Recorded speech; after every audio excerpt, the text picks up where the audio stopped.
Sir నమస్కారం sir. నమస్తే అండి. సార్ సినిమా ఇండస్ట్రీ ముఖ్యంగా తెలుగు సినిమా ఇండస్ట్రీ ఓటీటీల చేతుల్లోకి వెళ్ళిపోయింది. ఓటీటీలు తెలుగు సినిమా ఇండస్ట్రీని కంట్రోల్ చేస్తున్నాయన్న అభిప్రాయాలు చాలా మందిలో కలుగుతున్నాయి సార్. అంటే మామూలుగా కొన్ని సందర్భాల్లో మనం చూసాం ఓటీటీలు సినిమాలకి అల్టిమేటం జారీ చేస్తున్నాయి. ఈ టైంలోకి మీరు రిలీజ్ చేసేయాలి, ఆ టైంలోకి రిలీజ్ చేసేయాలి అని చెప్పేసి. అది అర్హత విరమల విషయంలో కూడా జరిగింది. వార్నింగ్ ఇచ్చిందని కూడా చెప్పుకున్నారు. మరి నిజంగా ఓటీటీలు కంట్రోల్ చేస్తున్నాయా ఇండస్ట్రీని? అసలు తెలుగు సినిమా ఇండస్ట్రీలో సినిమాల విషయంలో ఓటీటీల పాత్ర ఏంటి సార్? అంటే ఓటీటీ అనేది ఒక ప్లాట్‌ఫార్మ్. హ్మ్. ఒకప్పుడు థియేటర్‌లు శాసించినయి సినిమాని అన్నారు. ఓకే. డిస్ట్రిబ్యూటర్లు సినిమాని శాసించారు అని ఒక దశ నడిచింది. హ్మ్. బయ్యర్లు ఒక దశలో శాసించారు. అంటే ఈ తరహా కంటెంట్ ఉంటేనే మేము కొంటాము, ఇలా ఉంటే మేము కొనము అనే పద్ధతులు.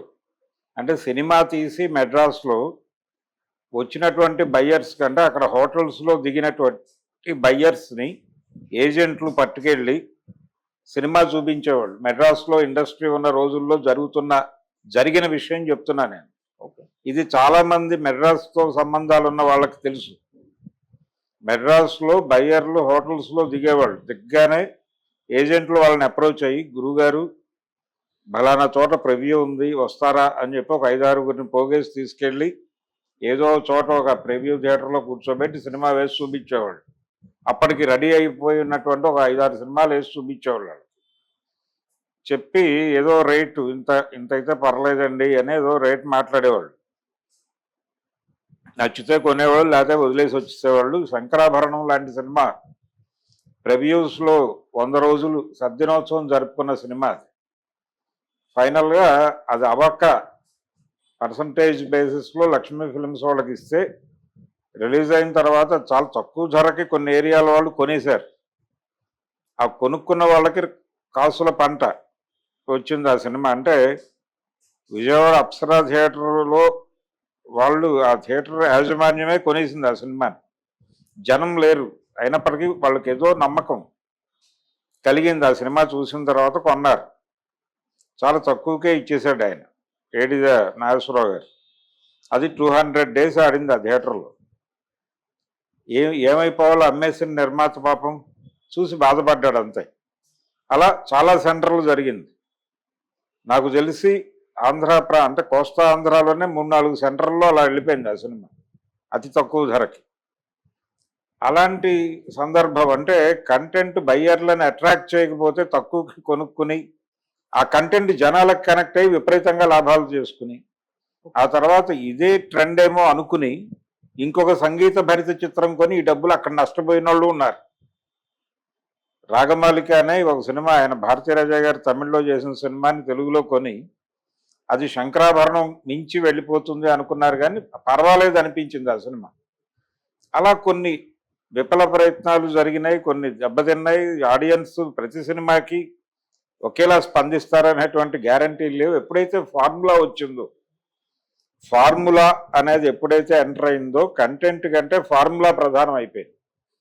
బయ్యర్ల కోసం సినిమాలో డిజైన్ చేయటం మొదలెట్టారు ప్రొడ్యూసర్లు, ప్రేక్షకుల కోసం కాదు. అంటే ఆ టైంలో హిట్ అయినటువంటి ఒక డైరెక్టర్ని, హిట్ అయినటువంటి ఒక హీరోయిన్ని, హిట్ అయిన హీరోని మిక్స్ చేసి ఒక ప్రకటన చేసేస్తే వీళ్ళు వచ్చి కొనేసేవాళ్ళు. టేబుల్ ప్రాఫిట్ అనేవాడు. ఓకే. సినిమా ప్రారంభానికంటే ముందే ఒక సినిమా విషయంలో ఆయన తమ్మారెడ్డి గారు చెప్పారు ఒకసారి ఒక ఇంటర్వ్యూలో, ఆ ప్రెస్ మీట్ పెట్టడానికి మాత్రమే నా దగ్గర ఆ రోజు డబ్బులు ఉన్నాయి. అక్కడ నేను చెప్పిన విషయాలు వాళ్ళకి కనెక్ట్ అయినాయి. అంటే మీడియాలో పేపర్లో వచ్చిన వార్త కనెక్ట్ అయింది. కనెక్ట్ అయ్యి వచ్చి కొన్నారు. అప్పుడు నేను సినిమా మొదలుపెట్టి సక్సెస్ఫుల్గా తీశానని. అలాగే జరిగాయి. అంటే బయ్యర్ల కోసం సినిమాలు నడిచినాయి కొంతకాలం. డిస్ట్రిబ్యూటర్ల ఇన్ఫ్లుయెన్స్తో సినిమాలు నడిచినాయి. సినిమాలు ప్రొడ్యూసర్ల ఇష్టానుసారంగా తీసినప్పుడు ఒక పద్ధతి నడిచింది. ఏదైనా థియేటరే సెంటర్ అప్పుడు. ఇప్పుడు ఆ పాత్రని ఓటీటీ వాళ్ళు తీసుకుని సినిమా ఎలా ఉండాలి అంటే వాళ్ళకి జడ్జి చేసుకోవటానికి ఒక ముందస్తు ప్రయోగశాలగా థియేటర్ అనేది మారింది. అంటే గతంలో ఏంటి, వీళ్ళు ప్రివ్యూ చూసి వీళ్ళ జ్ఞానంతో జడ్జిమెంట్కి వెళ్ళేవాళ్ళు. ఇది ప్రజలు చూస్తారు చూడరు అనే అభిప్రాయం వీళ్ళే చెప్పేవాళ్ళు. ప్రజలతో సంబంధం లేదు. ప్రజలు చూడరు అనుకున్న సినిమాని ప్రజలు చూసి ఆశ్చర్యపరిచిన రోజులు అనేకం ఉన్నాయి. ముత్యాల ముగ్గు సినిమా ప్రజలు చూస్తారని ఎవరో అనుకోలే. అది కూడా అలా రూపాయి పావులాకి వెళ్ళిపోయిన సినిమానే బయటికి. కానీ థియేటర్లో జనాలకు కనెక్ట్ అయిపోయి 175 రోజులు ఆడింది అది. ముత్యాల ముగ్గు సినిమా ఒకటే కాదు, సంపూర్ణ రామాయణం సినిమా పరిస్థితి అదే. మొదటి వారం రోజులు జనం లేరు. తాత మనవడు దాసరి గారి మొదటి సినిమా, దానికి మొదటి వారం జనం లేరు. నెమ్మదిగా పికప్ అయిన సినిమాలు అనేకం ఉన్నాయి, ఇలాంటివి లిస్టు చెప్పుకుంటే. సో ఈ కండిషన్లో ఇప్పుడు టెస్టింగ్కి ఒక అవకాశం దొరికింది వాళ్ళకి. అందుకని ఓటీటీ వాళ్ళు ఏం చెప్తున్నారు, ఇంతకుముందు ఓటీటీలు స్ట్రైట్ కంటెంట్ కొన్నాయి. ఒక పరిస్థితిలో థియేటర్లు దొరక్క చిన్న సినిమాలు టీవీ ఛానల్స్ కొన్ని అప్రోచ్ అయ్యి, ఈటీవీ వాళ్ళు అప్రోచ్ అయ్యి, మీ సినిమాని వన్ టైం మేము వేస్తాం, దాన్ని ప్రచారం చేసుకోండి, చేసుకుంటే జనాలు చూస్తారు ఆ సినిమాని, మేము ఆ టైంని బయట మార్కెటింగ్ చేసుకుంటాం, కొత్త సినిమా వేస్తున్నాం, ఫస్ట్ మన టీవీలోనే రిలీజ్ అవుతుంది సినిమా అని మేము మా మార్కెటింగ్ వాళ్ళు అడ్వర్టైజ్మెంట్లు తెస్తారు, దాంట్లో షేరింగ్ చేసుకుందాం అని కొంతమంది ప్రొడ్యూసర్లని పిలిచి అలా కొన్ని సినిమాలు వచ్చినాయి. ఫస్ట్ ఆన్ ఈటీవీ అన్న పద్ధతిలో, లేకపోతే ఫస్ట్ ఆన్ జెమినీ టీవీ అన్న పద్ధతిలో అలా ఒక ఒప్పందం మేరకు సినిమాలు వేశారు అక్కడ.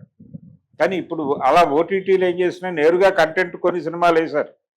ఇప్పుడు నారప్ప సినిమా వెంకటేష్ గారిది ఓటీటీలోనే కదా రిలీజ్ అయింది, థియేటర్లో కాదు కాదు. అలాగే నాని సుధీర్ బాబు నటించినటువంటి ఇంద్రగంటి మోహన్ కృష్ణ గారి సినిమా ఒకటి కూడా ఓటీటీలోనే రిలీజ్ అయింది. అంటే అప్పటి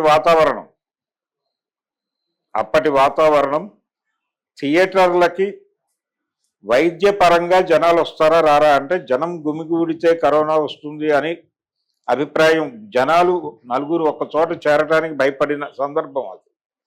ఆ సందర్భంలో థియేటర్ల మనుగడ కష్టమేమో అనుకున్నారు, కానీ అనుకుని ఓటీటీకి వెళ్ళిపోయారు. ఎప్పుడైతే ఓటీటీలకు రష్ మొదలైందో ఓటీటీ అనేది ప్రత్యామ్నాయం అని జనాలకు అర్థమైపోయింది.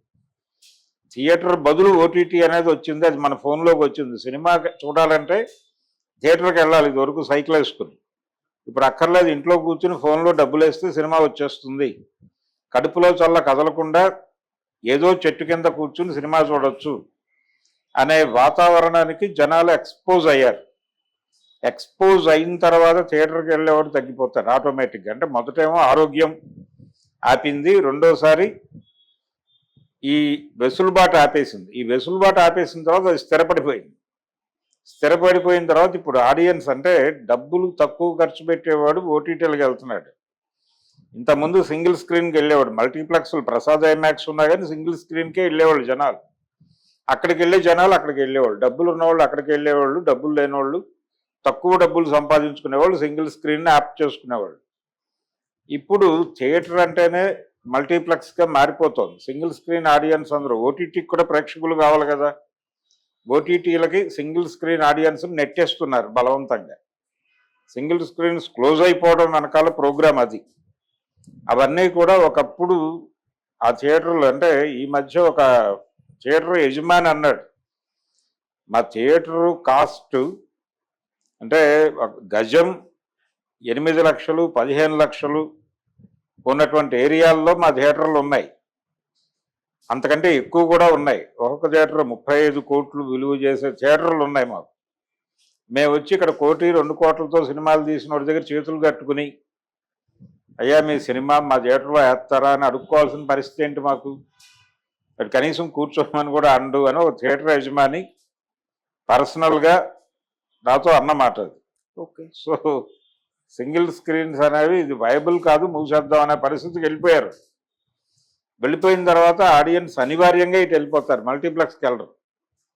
మల్టీప్లెక్స్ అనేది ఒక లిట్మస్ టెస్ట్గా మారిపోయింది. అంటే సినిమా వేస్తున్నారు, జనాలు చూసి ఒపీనియన్ షేర్ చేసుకుంటున్నారు, ఈ ఒపీనియన్ చదువుతున్నారు అందరూ.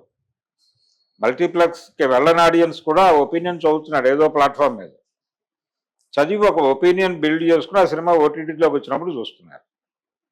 ఈ పరిస్థితికి వెళ్ళిపోయిన తర్వాత ఓటీటీ అనుమతి లేకుండా సినిమాలు ఎలా వస్తాయి? ఇంకా ఒకప్పుడు డిస్ట్రిబ్యూటర్ అనుమతి లేకుండా డిస్ట్రిబ్యూటర్ డిసైడ్ చేసేవాడు దాని ఫేటు దాని డేటు.